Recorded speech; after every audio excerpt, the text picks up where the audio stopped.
பரிசுத்தமும் நீதியும் நிறைந்த எங்கள் பரலோக பிதாவே, இந்த மாலை நேரத்திலே வாஞ்சையும் விருப்பமும் தாகம் கொண்ட பிள்ளைகளை நீர் கூட்டி சேர்த்ததற்காக நன்றி செலுத்துகிறோம்.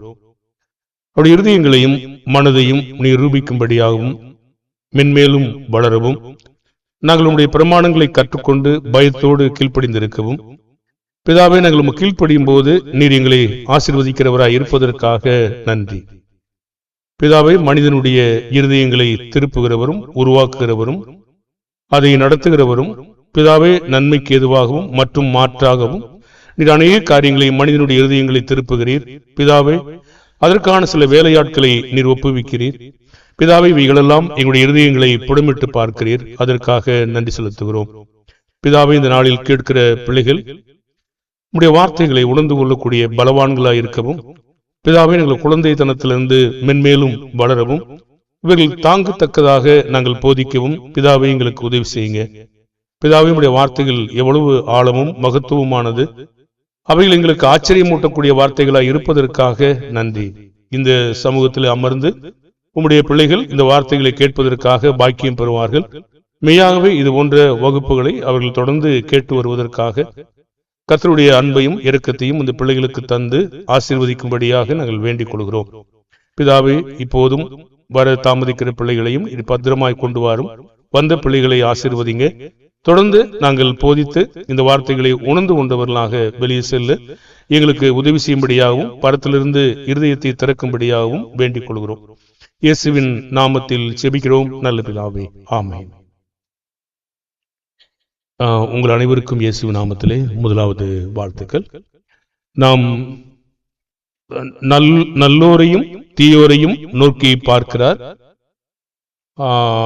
இதை வெளியிலிருந்து கேட்கிற பிள்ளைகளுக்கும் எங்களுடைய வாழ்த்துக்கள். இது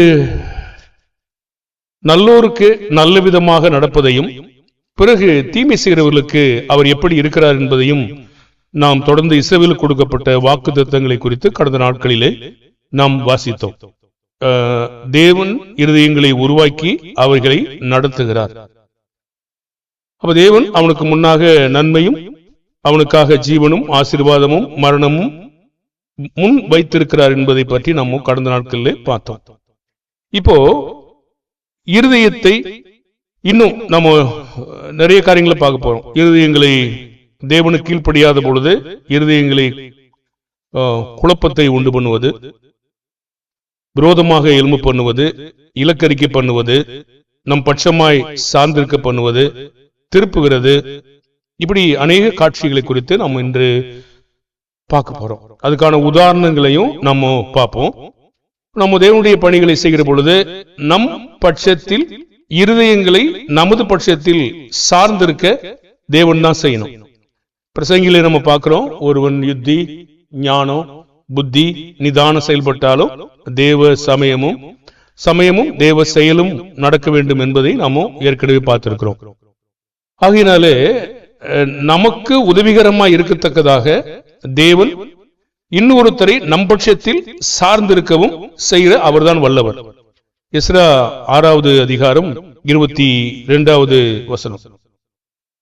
எஸ்ரா 6வது அதிகாரம் 22வது வசனத்தை வாசி கேட்போம்.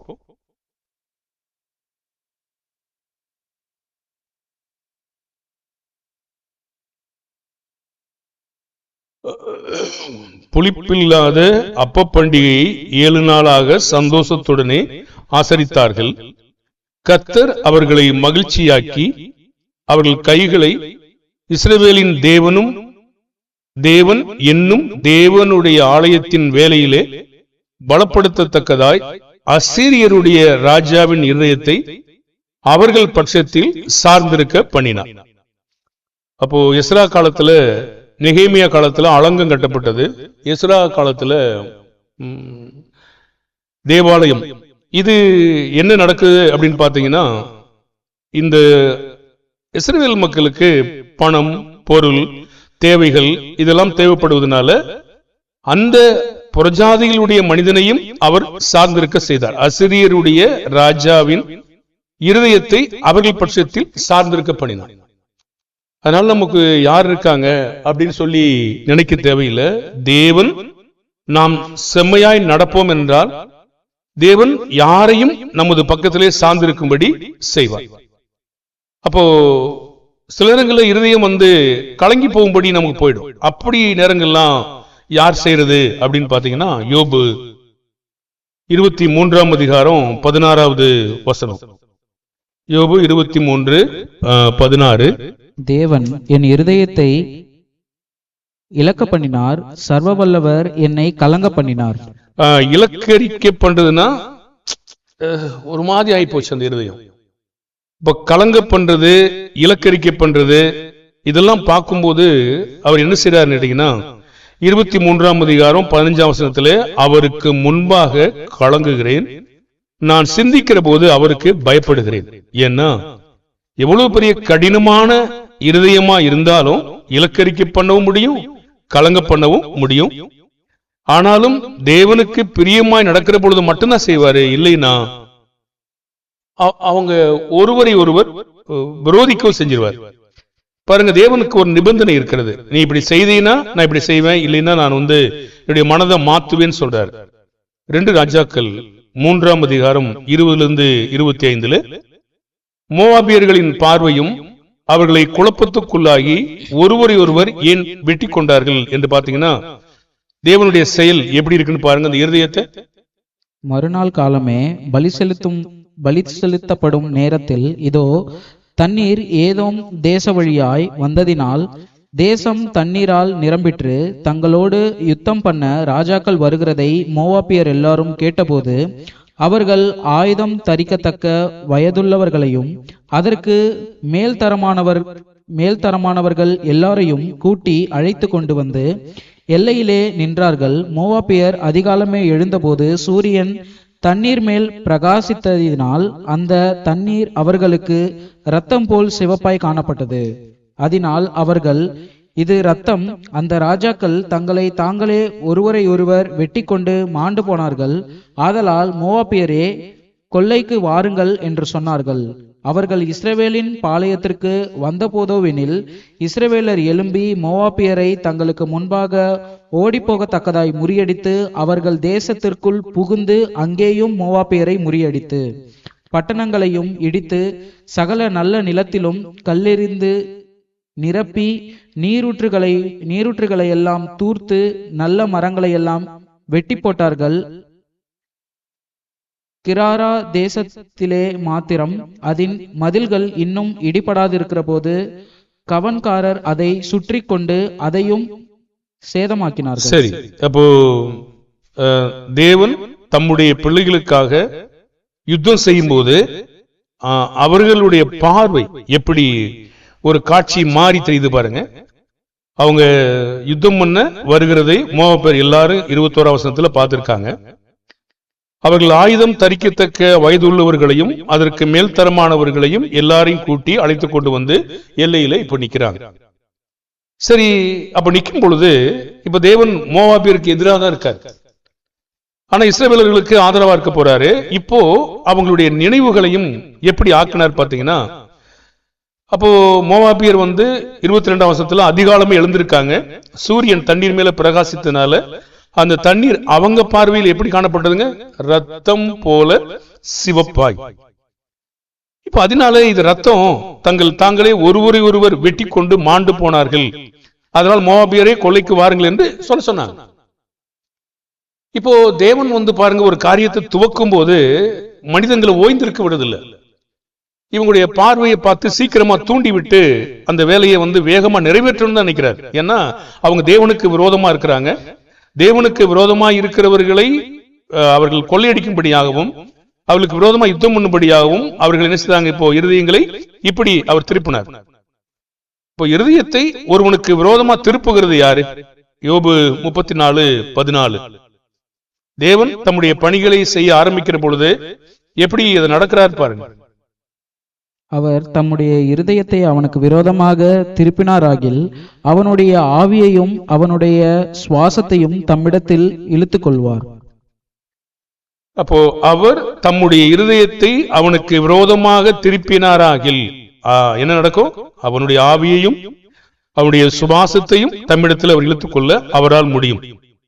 தேவனுக்கு ஒருவன் விரோதமாக செயல்படும் போது தேவனுடைய செய்கை தம்முடைய பிள்ளைகளுக்கு ஆதரவாக தான் தேவன் எப்பவுமே செயல்படுவார். தேவனை நீங்க நேசிப்பீங்கன்னா உங்களுக்கு விரோதமா எத்தனை பேர் செயல்பட்டாலும் சரி, அவங்களுக்கு எதிராக தேவன் எப்படி செயல்படுகிறார் என்பதை பாருங்க. நியாயாதிபதிகள் 7ஆம் அதிகாரம் 22வது வசனம். நியாயாதிபதிகள் 7:22.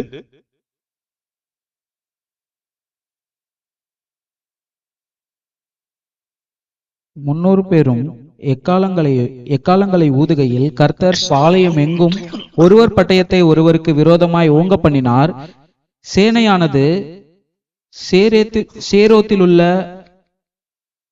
பெட்சிதா மட்டும் தாபாத்திற்கு சமீபமான ஆபேல் மேகோலாவின் எல்லை மட்டும் ஓடி போயிற்று. சரி, இப்போ கிதியோன் யுத்தத்துக்காக நின்றாரு. அதிகமான மக்கள். இப்போ தேவன் அவங்கள அதிகமான மக்கள் இருக்காங்க, அவங்க தங்களை மேன்மையா பேசுவாங்க. ஆகையினால அந்த 300 பேரை வச்சு ஒரு யுத்தம் பண்ணாரு. அப்போ தேவன் செய்த வேலை என்னங்க? இவங்க பயங்கரமான மக்கள் இருக்கிறாங்க.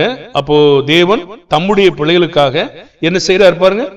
ஒருவர் பட்டயத்தை ஒருவருக்கு விரோதமாக பாளையம் எங்கும் ஓங்க பண்ணினார். அப்ப தேவன் தம்முடைய பிள்ளைகளுக்கு ஆதரவாக எவ்வளவு செயல்படுகிறார் பாருங்க.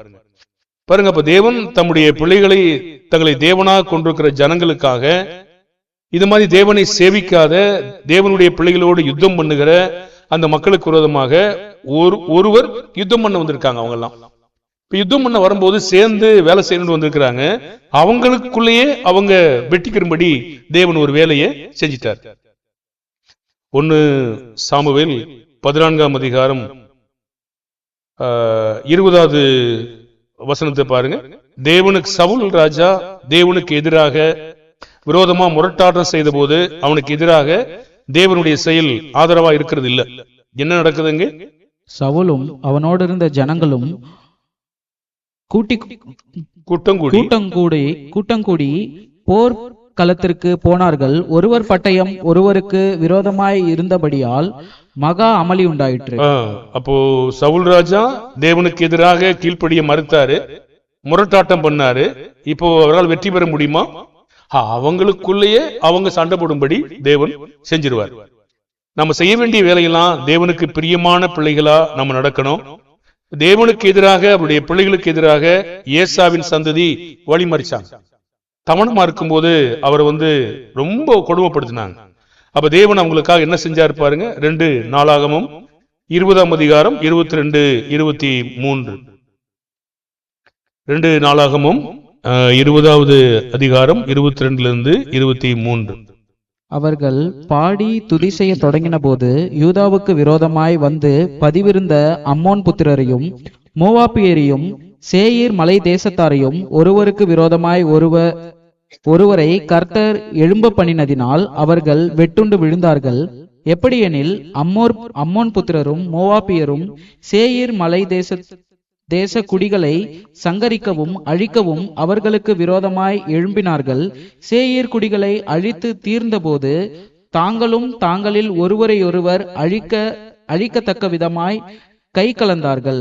சரி, அப்போ சேயீர் சந்ததி யாருக்கு கிடைச்சதுன்னா ஏசாவின் சந்ததி தான் கிடைச்சது. அப்ப ஏசாவினுடைய சந்ததி யாக்கோபுக்கு விரோதமாக செயல்பட்டுக்கிட்டே இருந்தாங்க.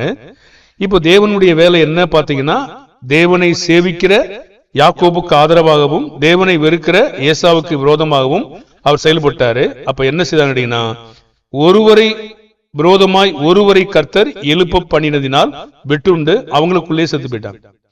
பிறகு சொல்றாரு, ஒருவரை அழிக்கத்தக்கதாக 23 ஒருவரை ஒருவர் அழிக்கத்தக்கதாக கை கலந்தார்கள் என்று ஒரு வார்த்தை இருக்கு. இதெல்லாம் தேவன் தம்முடைய பிள்ளைகளுக்காக செய்யற யுத்தம். பாருங்க, அன்று மாத்திரமல்ல, தேவன் இன்று பொறுமையா இருக்காரு. ஆனா தேவனானவர் தம்முடைய பிள்ளைகளுக்கு செய்வது நமக்கு திஷ்டாந்தங்களும் எச்சரிக்கையிலும் இருக்கிறது. நம்ம தேவனுக்காக காத்திருப்போம் என்றால் தேவன் இவ்விதமான எவ்வளவு ஒற்றுமையா அவங்க இருந்தாலும் இப்பெல்லாம் பிரிச்சு விட்டுருவாரு, கலங்கடிச்சிருவாரு, விரோதமாக்கி விட்டுருவாரு. அவங்களுக்குள்ளே சண்டை மூட்டி விடவும் அவரால் முடியும். அப்போ ஆமோஸ் 3:6 படிச்சீங்கன்னா தேவன் இவ்விதமாக சொல்றாரு. இதெல்லாம் தேவனுடைய செயல் அப்படின்றாரு. யாருக்கு விரோதமானா தேவனை சேவிக்கிற மக்களுக்காக இல்ல, தேவனுக்கு எதிராக இருக்கிற மக்களுக்காக. ஆமோஸ் 3:6. ஊரில் எக்காலம் ஊதினால் ஜனங்கள் கலங்காதிருப்பார்களோ? கர்த்தருடைய செயல் இல்லாமல் ஊரில் தீங்கு உண்டாகுமோ? இது இப்ப நீங்க விக்கிட்டு செத்துற போறீங்க. நீங்க வசனத்தை மட்டும் நம்புங்க, வேற எதுவும் சிந்திக்காதீங்க. இப்போ தீங்கு கர்த்தருடைய செயலாமனா கர்த்தரே நேரம் துவக்குறாரா, இல்ல தீங்கு செய்யற மக்களை அனுப்புறாரா? அப்படின்லாம் நீங்க இன்னும் பாடம் நிறைய இருக்கு, அதனால அதை கேட்கணும். அதுக்கு முன்னாடி இங்கேயே வந்து விக்கிக்கிட்டு இங்கே செத்துடக்கூடாது. செத்துட்டீங்கன்னா நான் பாடத்தை போதிக்க முடியாம போயிடுவேன் நான் வந்து. அப்போ இது மாதிரி போதிக்கிறதுக்கு நிறைய வசனங்கள் நமக்கு இருக்கிறது. நம்ம கட்டி வைக்கிற வேலை தான் செய்யறோமே தவிர இடிக்கிற வேலை செய்யல. ஆனாலும் தேவன் யாருக்கு விரோதமா செய்யறாருன்னு பார்த்தீங்கன்னா, தம்மை நேசிக்கிற பிள்ளைகளுக்கு விரோதமா அதை செய்யறது இல்ல. தம்மை எதிர்க்கிற பிள்ளைகளுக்கு தேவன் இப்படிதான் அனுப்பி விடாரு. அவங்க ஆயத்தமா இருக்காங்க, அவங்களை அனுப்புறாரு. யூதாஸ் ஆயத்தமா இருக்கிறாங்க, அனுப்புறாங்க. அனனியா சப்பிரால் ஆசையா இருக்காங்க, விட்டுறாரு. பிள்ளையாம் அநீதித்தின் பிள்ளை விரும்புறாரு, விட்டுறாரு. நீதிமொழிகள் குடிக்க விரும்புறான், அப்படி விட்டுறாரு. அநீதி செய்யினா செய்யின்னு சொல்றாரு, இப்படிதான். கொலை செய்ய விரும்புறாங்க, செய்யின்றாரு. யூதாஸ் காட்டி கொடுக்க விரும்புறான், காட்டி கொடுன்றாரு. பாருங்க, அப்போ என்ன செய்யறாருன்னு கேட்டீங்கன்னா, கர்த்தருடைய செயல் இல்லாமல் இதெல்லாம் நடக்கிறது இல்ல. இப்போ கர்த்தரை யாரும் குற்றப்படுத்த முடியாது அதுக்காக. பாருங்க, அப்போ இது யாருக்காக செய்யறாருன்னா, தம்மை நேசிக்கிற மக்களுக்காக அவர் செய்யறது இல்ல.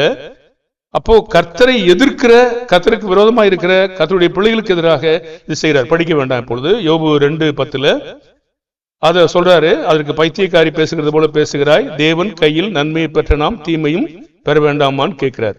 அப்போ தீமை நன்மை எங்கிருந்து வந்துச்சு? தேவனுடைய கையில இருந்து வந்துச்சுன்னா அப்ப தீமை எங்கிருந்து வந்துச்சு? அதுக்கு யாரை கொடுக்குறாருங்கிறதான் காரியம். அது யார அது கொடுக்குறாரு, ஆனா அதை அனுமதிக்கிறது யாரு அப்படிங்கறத அந்த பாடத்தை கொண்டு போக முடியும். இப்ப நம்ம அதை கொண்டு போகல. அப்ப எரேமியா 25ஆம் அதிகாரம் 28-30. இப்ப தேவனுக்கு எதிராக அவருடைய பிள்ளைகள் கேட்க மாட்டோம் என்று சொல்கிற போது அவருடைய செயல் அவளுக்கு விரோதமா எப்படி இருக்கும்? அவன் கேட்கவே மாட்டாங்க. தேவன் சொல்லி சொல்லி பாக்குறாரு, ஆனா ஒண்ணுமே கேட்க மாட்டேங்கிறாரு. கேட்கலன்னா என்ன நடக்கும்? எரேமியா 25:28-30 வரைக்கும். அவர்கள் குடிக்கிறதற்கு அந்த பாத்திரத்தை உன் கையில் வாங்க மாட்டோம் என்று சொல்வார்களானால், நீ அவர்களை நோக்கி, நீங்கள் குடித்து தீர வேண்டும் என்று சேனைகளின் கர்த்தர் சொல்கிறார் என்று சொல்லு. இதோ தீங்கை கட்டளையிட நான் என் நாமம் தரிக்கப்பட்ட நகரத்திலே துவக்கும் போது நீங்கள் தண்டனைக்கு தப்புவீர்களோ? நீங்கள் தப்புவதில்லை. நான் பூமியின் எல்லா குடிகளின் மேலும் பட்டயத்தை வரவழைக்கிறேன் என்று சேனைகளின் கர்த்தர் சொல்கிறார். ஆதலால் நீ அவர்களுக்கு விரோதமாக இந்த வார்த்தைகளை எல்லாம் தீர்க்க தரிசனமாக உரைத்து அவர்களை நோக்கி, கர்த்தர் உயரத்திலிருந்து கெர்ஜித்து தமது பரிசுத்த வாசஸ்தலத்திலிருந்து தம்முடைய சத்தத்தை காட்டி தம்முடைய தாபரத்துக்கு விரோதமாய் கெர்ஜித்து ஆலையை மிதிக்கிறவர்கள் ஆர்ப்பரிப்பது போல் பூமியினுடைய எல்லா குடிகளுக்கும் விரோதமாக ஆர்ப்பரிப்பார் என்று சொல்கின்றார். சரி, இப்போ அவங்களோட சொல்லி பார்த்தாரு. நீங்க படிச்சு பார்த்தீங்கன்னா தெரியும். அவங்க தேவனுக்கு எதிராக அந்த பிள்ளைகள் கேட்க மாட்டோம் என்று சொன்னாங்க. இப்ப அவருடைய செயல் அவங்களுக்கு ஆதரவா இருக்கு அப்படின்னு கேட்டீங்கன்னா, விரோதமா இருக்கான்னு கேட்டீங்கன்னா, அவங்க குடிக்கிறதுக்கு பாத்திரத்தை கொடுக்கிறாரு, வாங்க மாட்டோம் என்று சொல்வார்கள் ஆகில் என்ன கருத்து கேட்டீங்கன்னா, பாபிலோன் ராஜாவுக்கு அவங்க கீழே தன்னுடைய கழுத்தை கடினப்படுத்தணும். நான் இருக்க மாட்டேன் அப்படின்னு சொல்லக்கூடாது, அவங்களுக்கு அது பிடிக்கல. இப்ப என்ன சொல்றாருன்னா, நீ அவர்களை நோக்கி நீங்கள் குடித்தே தீர வேண்டும் என்று சேனைகளின் கர்த்தர் சொல்லுகிறார். எரேமியா அப்படி சொல்றாரு. அந்த ராஜாவை வர வச்சது யாருன்னு கேட்டீங்கன்னா, எரேமியா 25-29 இதோ தீங்கை கட்டளையிட என் நாமம் தரிக்கப்பட்ட நகரத்திலே துவக்கும் போது நீங்க தப்ப முடியுமா அப்படின்னு கேட்கிறார். யார் துவக்கிறது? தேவன் தான் துவக்கிறார். பாருங்க, உங்களுக்கு புரியுது புரியல எல்லாம் கிடையாது. அதை எப்படி செய்யறாருங்கிறது நம்ம எப்படி படிக்கணும், அதெல்லாம் நிறைய படிக்கணும். எரேமியா 18ஆம் அதிகாரம் 10-13.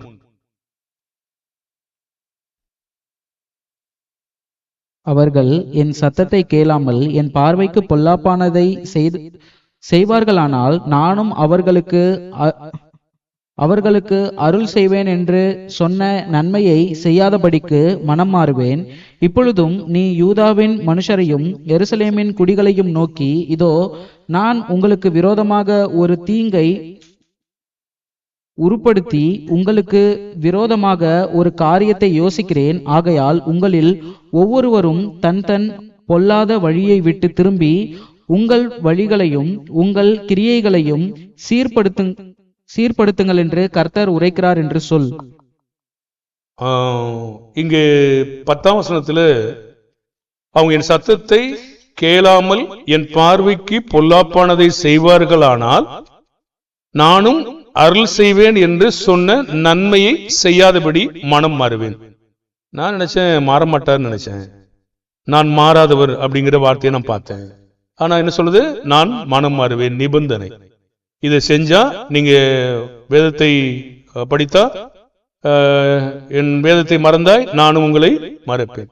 தேடினால் தென்படுவீர்கள், விட்டுவிட்டால் நான் கூடவே இருப்பேன் சொல்ல மாட்டார். நிபந்தனை, எல்லாமே நிபந்தனைக்குட்பட்டது.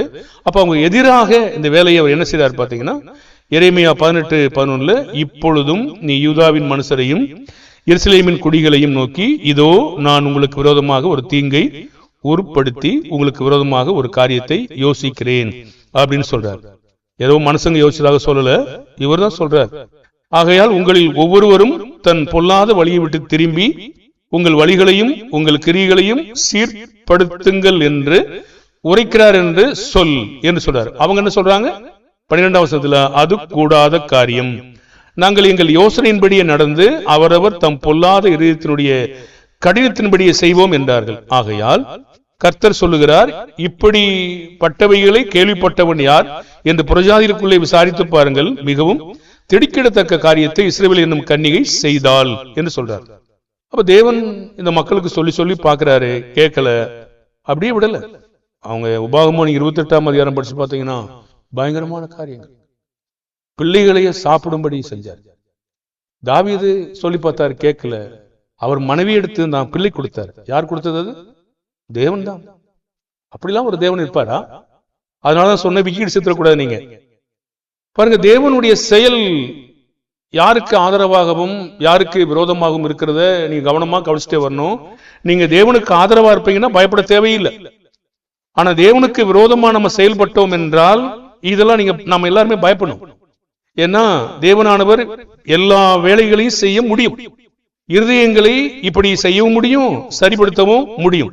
ஆனா அவர் செய்ய மாட்டாரு அப்படி சொல்லக்கூடாது. அவர் செய்ய வல்லமை உள்ளவர். இப்ப நம்ம ஒரு பகுதியை மட்டும்தான் பாக்குறோம். தேவன்னா அன்புள்ளவர், தேவன்னா நீதி உள்ளவர், தேவன்னா பரிசுத்தமானவர். என்ன சந்தேகம்? இதுவும் சட்டத்திற்கு உட்பட்டு தான் இருக்கிறது. இது நீங்க செய்யலைன்னா நான் இப்படி செஞ்சிருவேன் அப்படின்றார். அப்ப இதெல்லாம் நம்ம சரியா கண்டுபிடிக்கணும். கண்டுபிடிக்கும் பொழுதுதான் நீங்க குழந்தைகள் இருந்து வளர்ந்துருக்கீங்க. ஏன்னா இங்கே நின்றுக்கிட்டீங்கன்னா இதுக்கு மேல என்னால கொடுக்க முடியாது. இங்கே நின்றுக்கிட்டீங்கன்னா அப்ப குழந்தைய போட்டு திணிச்சிங்கன்னா என்ன செய்யும்? மறுபடியும் வாமிட்டு எடுத்துக்கிட்டே இருக்கு, இன்னும் அதிகமான உணவு இருக்கு, அதை உங்களுக்கு கொடுக்கவே முடியாது என்னால. அப்ப நீங்க விக்க கூடாது. விக்க கூடாதுங்கிறதா நம்முடைய நோக்கம். தேவன் என்ன செய்கிறார் என்பதை நம்ம கண்டுபிடிச்சிட்டே வரணும். கர்த்தருடைய கோபம் இஸ்ரவேல் மேல மூண்ட போது தாவீது என்ன செய்தார் பாருங்க. 2 சாமுவேல் 24:1. 2 சாமுவேல் 24:1. கர்த்தருடைய கோபம் திரும்ப இஸ்ரவேலின் மேல் மூண்டது. இஸ்ரவேல் யூதா என்பவர்களை லக்கம் பார் என்று அவர்களுக்கு விரோதமாய் சொல்லுகிறதற்கு தாவீது ஏவப்பட்டான். சரி, அப்போ யாருடைய கோபம் இஸ்ரவேல் மேல வந்துருச்சுங்க? அவருடைய விளைவு என்ன? தேவனுடைய ஜனங்களை லக்கம் பார்ப்பதற்கு தாவீது ஏவப்பட்டான். இவ்வளவுதான் தெரியும் நமக்கு. இப்போ அது ஆமான்னு நம்ம ஒத்துக்கணும். அடுத்து கொஞ்சம் பார்ப்போம். இல்ல தாவீதையே தேவன் ஏவிட்டார்னா அப்போ தாவீதை ஏவிட்டு நீ குற்றவாளி சொல்லுவாரா? அப்படி சொல்ல முடியுமா? இன்னொரு பாடம் இருக்கு அதுக்குள்ள இன்னொரு பாடத்தை அங்கே இருக்கிறது. நம்ம அவர் ஏவி விட்டார்னா ஏவிடணும், தீமை கொடுத்தாருன்னா கொடுத்தான்னு சொல்லணும். அது எப்படி நடக்குது என்பதை இன்னொரு வசனத்தின் மூலமா நம்ம பார்க்கணும். அப்ப அங்கங்க என்ன சொல்லுதோ அது நீங்க திருப்பவே கூடாது. அது அங்க அவ்வளவுதான் தெரியும் நமக்கு. அதுக்கு அடுத்து இன்னும் அதை எப்படி செய்யறாரு சொல்றாரு பாருங்களேன். நான் சொல்றேன் உங்களுக்கு முன்னாடி. இப்போ இந்த இஸ்ரவேல் ஜனங்களை எண்ணுவதற்கு யார் ஏவப்பட்டதுங்க? தாவீது ஏவப்பட்டான். யாருடைய கோபம்? கர்த்தருடைய கோபம். என்ன பண்ணாரு? 24:2 வரைக்கும். அப்படியே ராஜா தன்னோடு இருக்கிற சேனாதிபதியாகிய யோவாப்பை பார்த்து, ஜனங்களின் லக்கத்தை நான் அறியும்படிக்கு நீ தான் முதல் பெயர்சேபா மட்டுமுள்ள இஸ்ரவேலின் கோத்திரம் எங்கும் சுற்றி திரிந்து ஜனங்களை தொகையிடுங்கள் என்றான். அப்பொழுது யோவாப் ராஜாவை பார்த்து, ராஜாவாகிய என் ஆண்டவனுடைய கண்கள் காணும்படி உம்முடைய தேவனாகிய கர்த்தர் ஜனங்களை இப்பொழுது இருக்கிறதை பார்க்கலும் 100 மடங்கு அதிகமாய் வர்த்திக்க பண்ணுவாராக. ஆனாலும் என் ஆண்டவனாகிய ராஜா இந்த காரியத்தை விரும்புகிறது என்ன என்றான். ஆகிலும் யோவாப்பும் இராணுவ தலைவரும் சொன்ன வார்த்தை சொல்லாதபடிக்கு ராஜாவின் வார்த்தை பலத்தது. அப்படியே இஸ்ரவேல் ஜனங்களை தொகையிட யோவாப்பும் இராணுவ தலைவரும் ராஜாவை விட்டு புறப்பட்டு போய் யோர்தானை கடந்து காத் என்னும் ஆறுகளின் நடுவே இருக்கிற பட்டணத்திற்கு வலதுபுறமான ஆராவேரிலும் யாசேரிடத்திலும் பாளையம் இறங்கி அங்கே இருந்து கிளையாத்திற்கும் தாதீம் ஒத்சீமுக்கும் போய் அங்கே இருந்து தான்யானுக்கும் சீதோனின் சுற்றுப்புறங்களுக்கும் போய் பிற்பாடு தீரு என்னும் கோட்டைக்கும் ஏவியர் கானானியருடைய சகல பட்டணங்களுக்கும் போய் அங்கே இருந்து யூதாவின் தென்புறமான பெயர்செபாவுக்கு போய் இப்படி தேசம் எங்கும் சுற்றி திரிந்து 9 மாதமும் 20 நாளும் ஆன பிற்பாடு எருசலேமுக்கு வந்தார்கள்.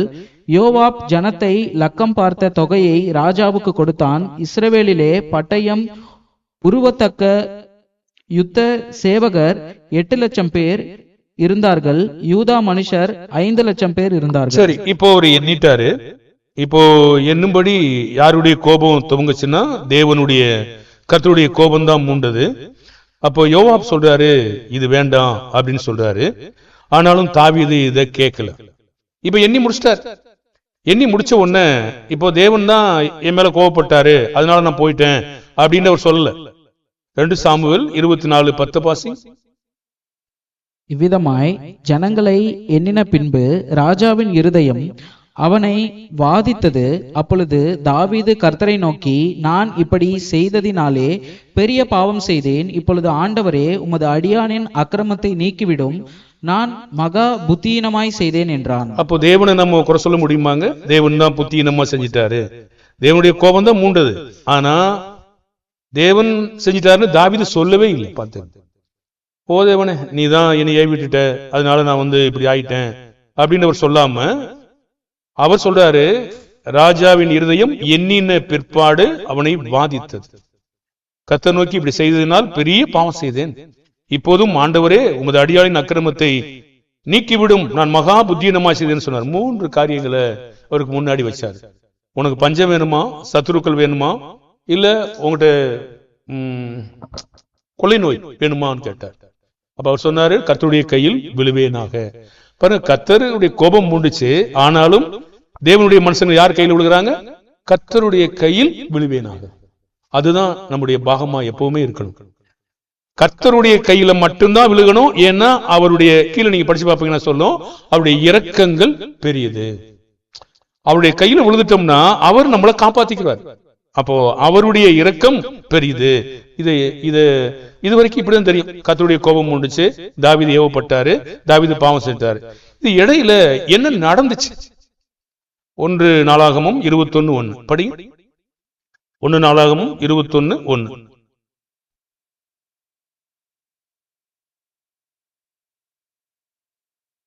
தேவன் யாரை பயன்படுத்தினார் பாரு.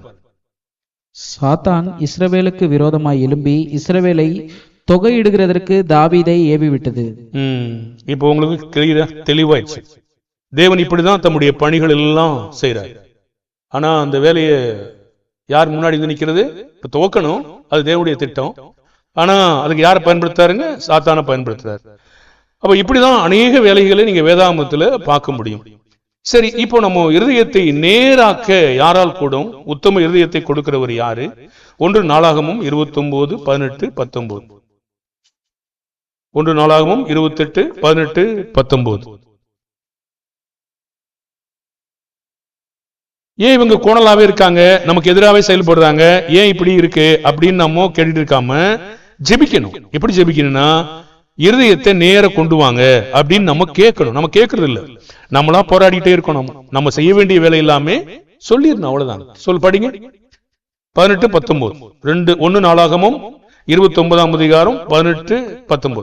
ஆபிரகாம், ஈசாக்கு, இஸ்ரவேல் என்னும் எங்கள் பிதாக்களின் தேவனாகிய கர்த்தாவே, உமது ஜனத்தின் இருதயத்தில் உண்டான இந்த சிந்தையையும் நினைவையும் என்றைக்கும் காத்து அவர்கள் இருதயத்தை உமக்கு நேராக்கி அருளும்.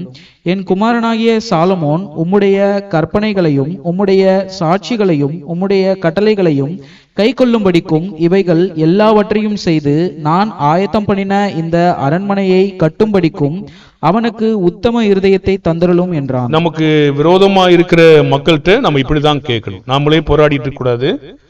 அப்போ ஒருவேளை உங்க இருதயத்துல கடினமா இருப்பாங்கன்னா நீங்க விட்டுட்டு உங்களுடைய வார்த்தைகளை சொல்லிக்கிட்டே தான் போகணும். அது வேலை செய்யும் போது செய்யும். நாம செய்யும் போது அது சரியாகணும்னு எப்பவுமே நினைக்கக்கூடாது. அங்கதான் நம்ம தவறு செய்யறோம்.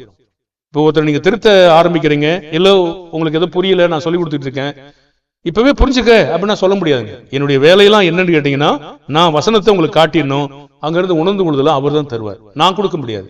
நான் போதிக்கிறது என்னுடைய வேலை, உணர்ந்து கொள்வதை தருவது அவருடைய வேலை. அவர்கள் இருதயத்தை உமக்கு நேராக அவங்க தான் கொண்டு வரணும். உத்தம இருதயத்தை அவர் தான் தந்தணும். இருதயத்தை ஸ்திரமா கூட அவர் தான் ஆக்கணும். சங்கீதம் 10:17 வாசிங்க. சங்கீதம் 10:17. கர்த்தாவே, சிறுமைப்பட்டவர்களுடைய வேண்டுதலை கேட்டிருக்கிறீர், அவர்கள் இருதயத்தை ஸ்திரப்படுத்துவீர். நீங்க உங்க குறிப்புல போட்டுங்க 27:14, 31:24. இதெல்லாம் இருதயத்தை ஸ்திரமாக வைத்துக் கொள்ளும்படி அவங்க கேட்கிறாங்க. சில நேரங்கள் நம்முடைய இருதயம் சிந்திக்க முடியாம, உணர்ந்து கொள்ள முடியாம ஏதோ தடுமாறுது அல்லது குழப்பம் அடையுது அப்படின்னா நம்ம எப்படி தேவன்கிட்ட ஜெபிக்கணும்? பாக்குறேன், ஒன்னும் புரியலையே, இப்படியே தெரியக்கூடாது, இப்படியே ஒன்னும் புரியலையே, இது இன்னும் சரியில்லை, ஒண்ணு விளங்கல, தலை வலிச்சு போச்சு, அப்படி சொல்லக்கூடாதுங்க. அப்ப என்ன நம்ம செய்யணும் பாருங்க. சங்கீதம் 51:10. தேவனே, சுத்த இருதயத்தை என்னிலே சிருஷ்டியும், நிலைவரமான ஆவியை என் உள்ளத்திலே புதுப்பியும். சுத்த இருதயத்தை என்னில் நீ உருவாக்குன்னு கேட்கணும். சிருஷ்டியும், நிலைவரமான ஆவியை என் உள்ளத்தில் புதுப்பிச்சுன்னு சொல்லி கேட்கணும். ஒருமுகப்படுத்தி கொண்டு வரணும். சங்கீதம் 86:11 படிங்க. சங்கீதம் 86:11. கர்த்தாவே, உமது வழியை எனக்கு போதியும், நான் உமது சத்தியத்திலே நடப்பேன், நான் உமது நாமத்திற்கு பயந்திருக்கும்படி என் இருதயத்தை ஒருமுகப்படுத்தும். இப்போ நம்ம பார்க்கறதெல்லாம் என்ன பார்க்கிறோம்னா, நம்முடைய மனிதனுடைய இருதயங்களை எப்படியெல்லாம் தேவன் வேலைகளை செய்கிறார் பாருங்க. மனுஷனை நம்ம நம்புறதை விட்டுட்டு தேவன் எப்படி தம்முடைய வேலைகளை செய்ய முடியும்? ஒரு மனப்பட்டு நம்மளை அடிக்கிறதுக்கே வந்தா கூட நீங்க ஜெபம் பண்ணீங்கன்னா அவங்களே சண்டை போட வச்சிருவார். சண்டை போட வை நம்ம ஜெபிக்க வேண்டாங்க. நம்ம வேலை அது கிடையாது. நம்ம வேலை என்ன, பிதாவை நீரி அவங்கள பார்த்துக்க, அவ்வளவுதான் சொல்லணும்.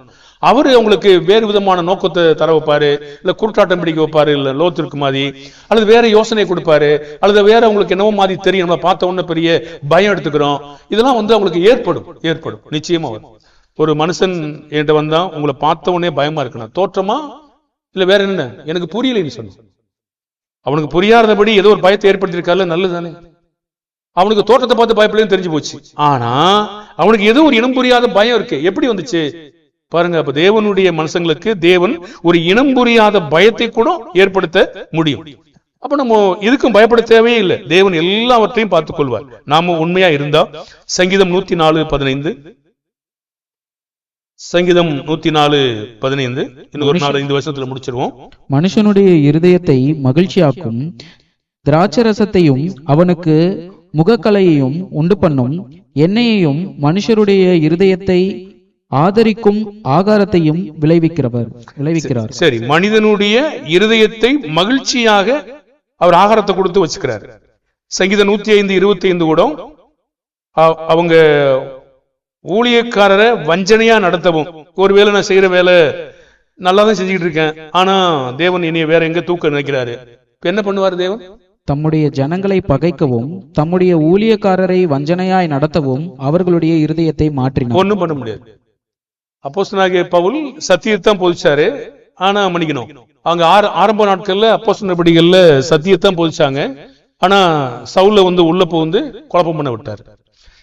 யாருக்கு தெரியும் தேவன் செய்யற வேலைகள் எல்லாம் எப்படி நடப்பான்னு? யாருக்கு தெரியும்? தம்முடைய ஜனங்களை பகைக்கவும், தம்முடைய ஊழியக்காரரை வஞ்சனை நடத்தவும் அவருடைய இருதயங்களை அவர் மாற்ற முடியும். அதனால நீங்க அந்த இருதயத்தை மாற்றவற்ற நம்ம விண்ணப்பம் பண்ணோம். சங்கீதம் 107:12 அப்படி பண்ணோம்னா சகாயமே இல்லாம வீழ்த்தி போகவும் செய்வாங்க.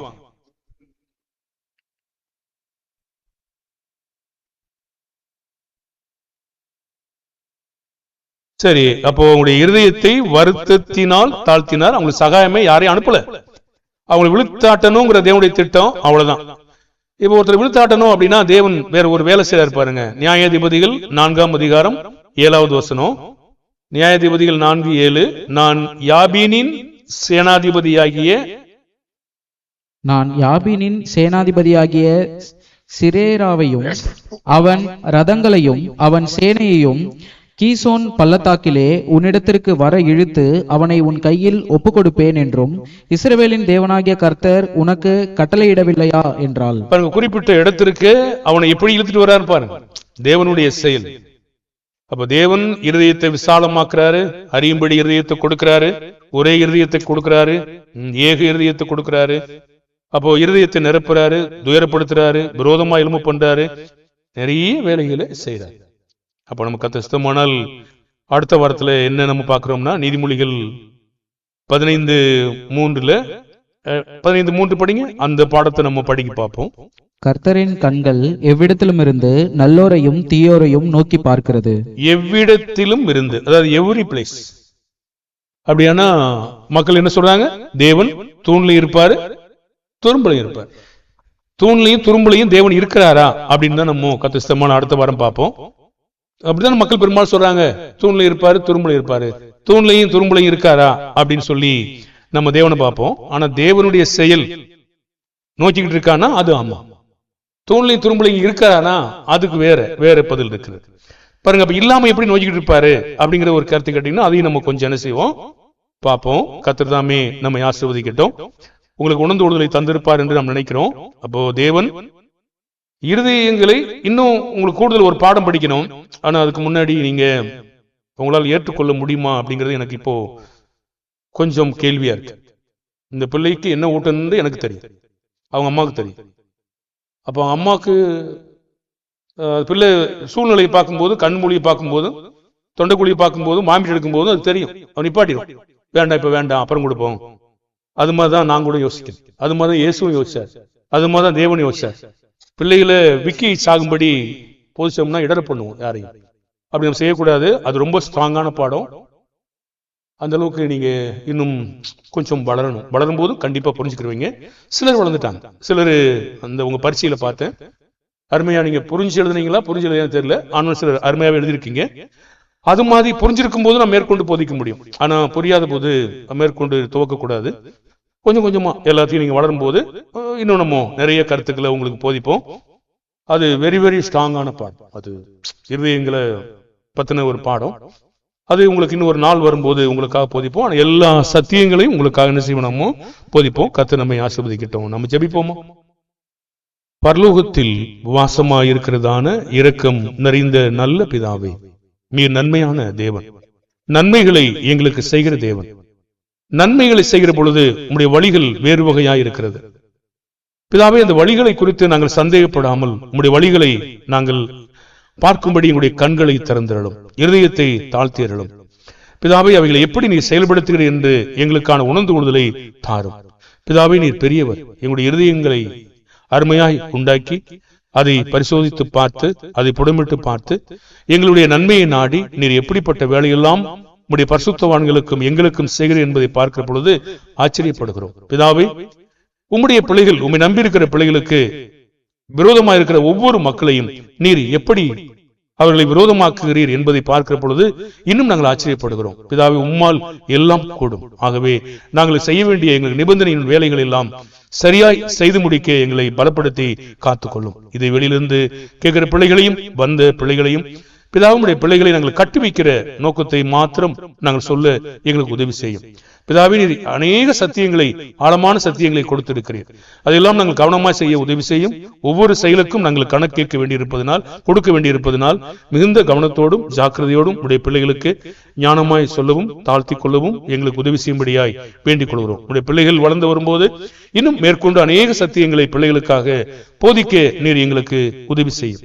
உங்களுடைய அன்பையும் இரக்கத்தையும் பிள்ளைகள் வந்தது போல திரும்பி செல்லும் போதும் அவர்களுக்கான பாதுகாப்பை தாரும். இந்த சபையாருக்கு வேண்டிய நன்மைகளையும், வாலிப பிள்ளைகளுக்கு வேண்டிய காரியங்களையும், வயதிலே முதிர்ந்தவர்களுக்காகவும் தேவையுள்ளோருக்கும் தேவைகளையும் வெளியிலிருந்து கேட்கிறவர்களையும் ஆசீர்வதிக்கும்படியாய் உம்முடைய கர்த்தரும் இரட்சகருமாகிய இயேசுவின் நாமத்தில் செபிக்கிறோம் நல்ல பிதாவே. ஆமேன். ஸ்தோத்திரம்.